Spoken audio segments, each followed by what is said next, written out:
Good morning friends, we are going to see about the Hamilton's secret success. He is the one who is illiterate but he trained 30,000 surgeons. Now we will see the written. Good morning friends, now we are going to see about key to employability. Cape Town's uneducated surgeon, Mr. Hamilton, was awarded an honorary degree of Master of Medicine but he could neither read nor write, he was illiterate. Cape Town Medical University, in a leading university, is a medical world. The world's first heart bypass operation took place at this university. The honorary degree of Master of Medicine was awarded to someone who had never seen the inside of a school in his life. He could neither read an English word or write. But one morning in 2003, world-renowned surgeon Professor David Dent announced in the university auditorium, "Today we are awarding an honorary degree in medicine to the man who produced the most surgeons in the world. He is an extraordinary teacher, an amazing surgeon, and studied medical science and surprised the human mind." With this announcement, the professor said the name Hamilton, and the entire auditorium stood up and cheered the doctor. It was the biggest reception in the history of the university. Hamilton was born in Sanniton, a remote village in Cape Town. His parents were shepherds.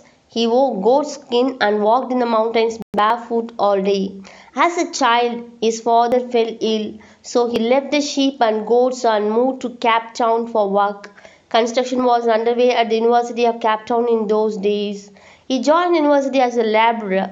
He would send home as much money as he could get, and after a hard day's work, he used to sleep in the open ground, chewing gram himself to sleep. He worked as a laborer for many years.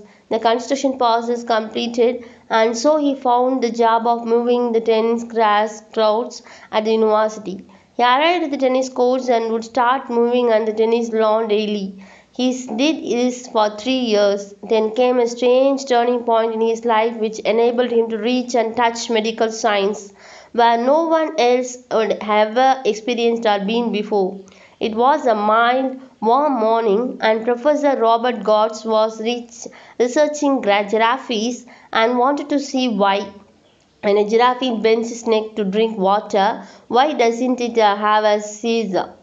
They laid a giraffe on the operating table, knocking him unconscious, but as soon as the operating started, the giraffe shook his head. So they needed a strong man to keep the giraffe's neck tight and still during the operation. The professor went out of the theater and saw Hamilton moving the lawn in front. The professor saw that he was a healthy young man of strong stature and beckoned him over and ordered him to grab the giraffe's neck. Hamilton grabbed his neck. The operation lasted 8 hours. During this time, the doctor continued to take tea and coffee breaks. However, Hamilton stood holding the giraffe's neck without moving much. When the operation was over, Hamilton quietly went out and started moving the lawn. The next day, the professor called him in again, and he came and grabbed the giraffe's neck and remained standing all the time. This became Hamilton's routine for the next many months, and neither did he demand any compensation for the additional duty nor did he complain. Professor Robert Gotts was impressed by the perseverance and sincerity. Hamilton was promoted from being moving tennis courts to lab assistant. He now arrived at the university and went straight to the operating theatre to help the surgeons. This process continued for years. In 1958 came another turning point in his life. This year, Dr. Christian Barnard came to the university and started pioneering heart transplant operations. Hamilton became his assistant during these operations and went for an assistant to become an additional surgeon. Now, after the surgeons operate, the additional surgeon would remain after the operation. Hamilton was given the task to stitch up after the heart surgeon had completed his task. Hamilton used to do excellent stitches. His fingers were clean and fast. He stitched 50 people in one day. Whilst working in the operating theatre, he began to learn and understand the human body in more detail than any surgeon would have. So the sincere doctors gave Hamilton the responsibility of teaching the junior doctors. He now began teaching surgery techniques to senior doctors. He gradually became the most important figure in the university. He was unfamiliar with the terms in medical science, but he was the best cardiac surgeon in the world. The third turning point in their life came in 1970s when research on the liver began that year, and he identified one such liver artery during such a surgery, which made liver transplantation easier and safer. His remarks and knowledge astonished the great minds of medical science. Hamilton achieved the position with sincerity and perseverance. He was associated with the University of Cape Town for 50 years. In those 50 years, he never took a vaccination. He would leave home at 3 o'clock in the morning, walk 14 miles to the university, and enter the operating theatre exactly at 6 o'clock. People used to synchronize their watches with the punctuality. He received an honor that nobody in medical science had ever achieved. He was the first illiterate teacher of medical science in history. He was the first illiterate surgeon to train 3,000 surgeons in the lifetime.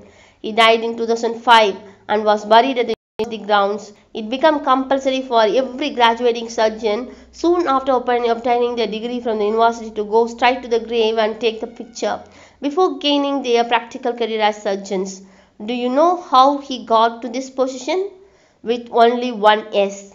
The day he was called to the operating theatre to grab the giraffe snake, if he had refused on the day, or if he had said that day, I am a ground maintenance worker, my job is not to hold the giraffe snake, he would never become a surgeon. It was a yes, an extra 8 hours of hard work that opened the door of success to him and enabled to become a surgeon.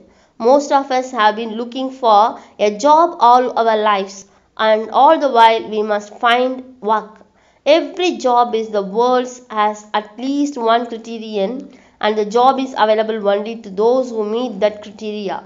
Whereas if you want to do work, you can start any work in the world in a few minutes, and no power in the world would be able to stop you. Hamilton had found the secret. He gave importance to work rather than the job. Thus, it changed the history of medical science. Imagine if he had applied for a surgeon job. Would he have become a surgeon? Never. But he put the hope down and held the giraffe snake and became the surgeon. So, friends, those who are doing any job now, the TRB and Polytechnic TRB, all the exams are coming. Now we also become a surgeon like our Hamilton. We have to do our work with perseverance, prepare well, and do the examination, whatever the chances to be, if we are going to win the exam. Otherwise, we are going to learn many things new. So explore your admiration and learn everything with some exploration. Bye friends, see you in the next video.